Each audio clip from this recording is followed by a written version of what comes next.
hinahanap at hinahabol natin ang tingin nating magpapabuo sa atin.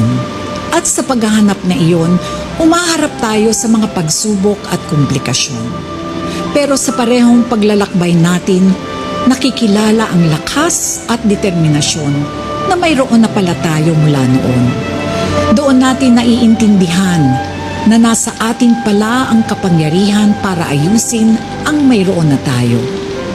At minsan, nahaharap tayo sa nakakagulat na katotohanang tayo pala ang kailangan ng iba para sila ay maging buo. Ito po si Charo Santos, nagpapaalalang sa kahit anumang panahon, magkakaramay pa rin tayo sa bawat kwento ng buhay. Magandang gabi po, mga kapamilya.